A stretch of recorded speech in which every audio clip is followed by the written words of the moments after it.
Hello there guys and welcome back to the channel. So today we're going to be checking out another clip of a rank 3 6-star thing thanks to a teammate of mine, Terror. He was kind enough to record another kind of like specific request, and that was the path in Act 6 Chapter 3 Quest 1 that everybody hates.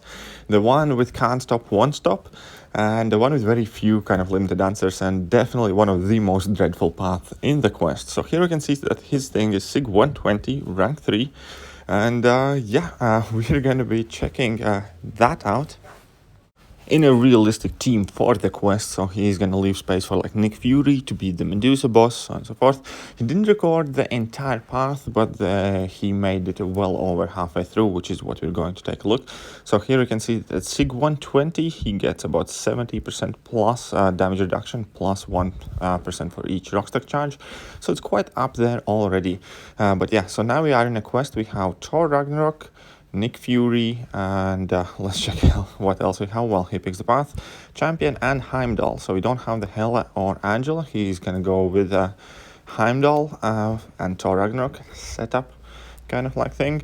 And yeah, there's also the Nick Fury for the final boss, because the boss is Medusa on Do You Bleed. So he can easily use that to finish the quest and use the thing for pretty much everything else. So in this case, yes, it is in fact a realistic team and a realistic kind of like conditions for the lane. And so obviously he wants to get down to 0% health initially. So he lets Sentinel pound on him for a while. And then we're going to see what happens. So he is running Suicide still. So it's also kind of important to note that you can do this with Suicide Masteries as well. And here we can see that we do have a bunch of Furies. I believe we have 6 Furies here already. He's going to be trying to go unstoppable, I believe. So he triggered his protection. With the protection, he can easily activate Heimdall synergy, because he takes hardly any damage. So that is definitely a useful tip. If you run Heimdall and Thor Ragnarok instead of Hela and Angela, then you can just trigger your protection and then dash back to charge your hold your block and trigger these buffs. And even if opponent strikes you, you hardly lose any health. And now at this point, the Sentinel is absolutely melting away, because can't stop, won't stop only lets you do realistic damage when you have an unstoppable buff active, but it also extends the duration of your unstoppable. So with the first unstoppable that he gained, he was already pretty much down at this point. Now we just need to re-trigger that unstoppable ideally in order to finish out the fight. And there we go, he gets hit on purpose, and that lets him do real damage, and the Sentinel's pretty much dead. Last level 1, a couple more hits, and the fight is over. So the next opponent, if I'm not mistaken and remember correctly, should be Mephisto. So that could also be quite an interesting fight, but thing has quite a few benefits as well when it comes to his buffs actually being passive, not active. So Mephisto's ability doesn't really affect it at all. However, I think does affect Heimdall, so he has to be careful playing around it. And we're gonna have a chance to see quite a few more fights without him using a single item, and that kind of like made me a bit jealous at this point as well, because I remember how much I struggled personally on this lane and how annoying I found it without thing. So just to see somebody crush through it like it's nothing, it definitely is a good perspective, I guess, how to look at it.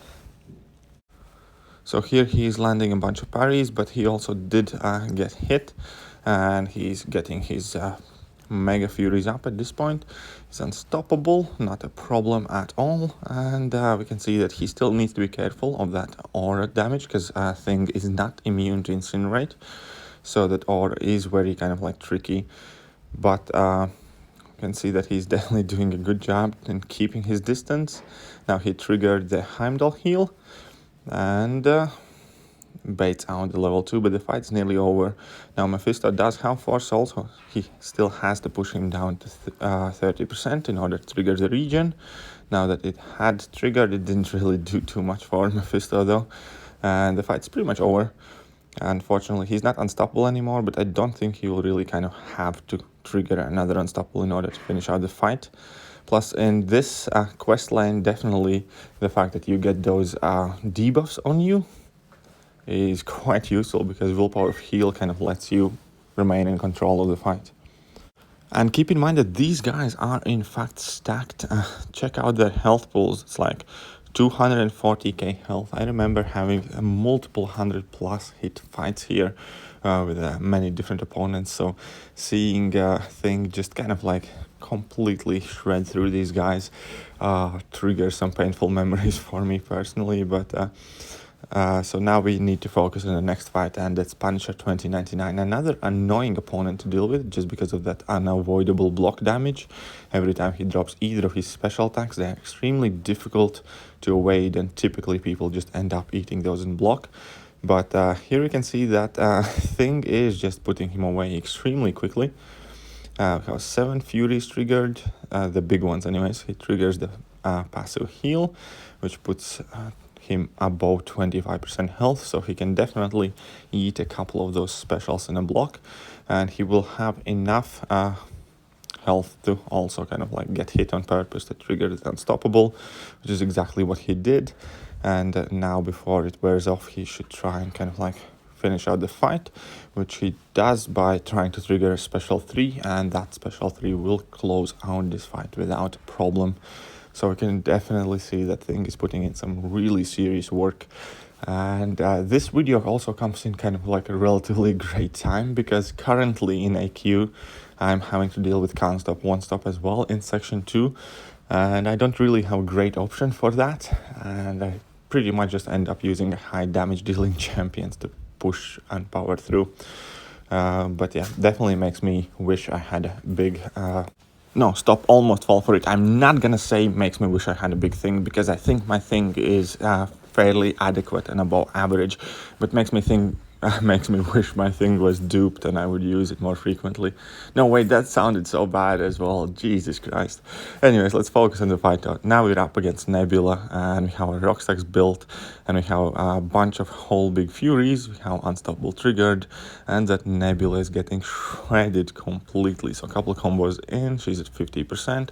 We're dropping a massive level 3, and let's see how much damage does that do. Will that be enough to finish out the fight? 7% left, so a couple more hits and the fight is over. Simple as that. So just a little dust off post fight, and we can move on to the next matchup.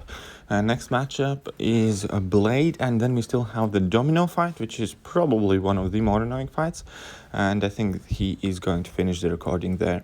So currently he's moving on to Blade, and we're gonna see how he gets on with that fight. Now he has class disadvantage in that fight, but the fight itself shouldn't be too difficult, I imagine.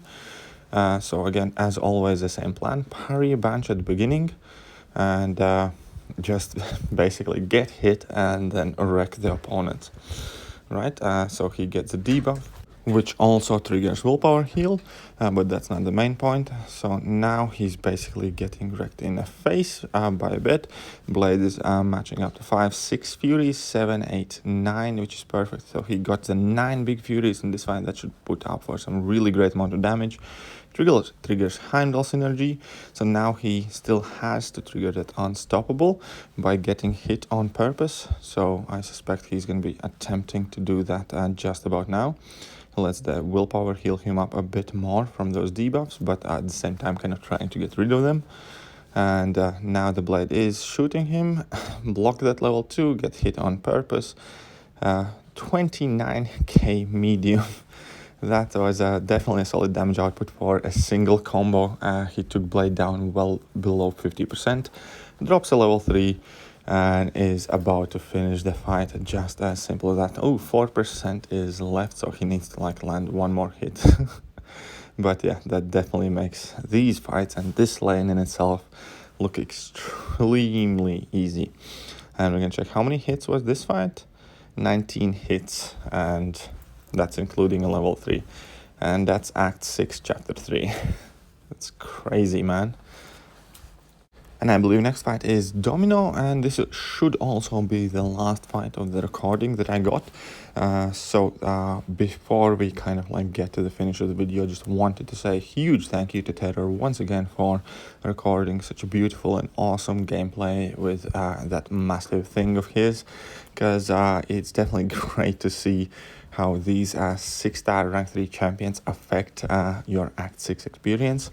And I personally remember this lane to be hard, to be annoying, to be frustrating. And now just to watch somebody completely shed through it without using any items or having a care or a struggle in the world definitely made me jealous a bit. And definitely kind of reignite the argument for perhaps it's worth to wait before exploring all of the most difficult content.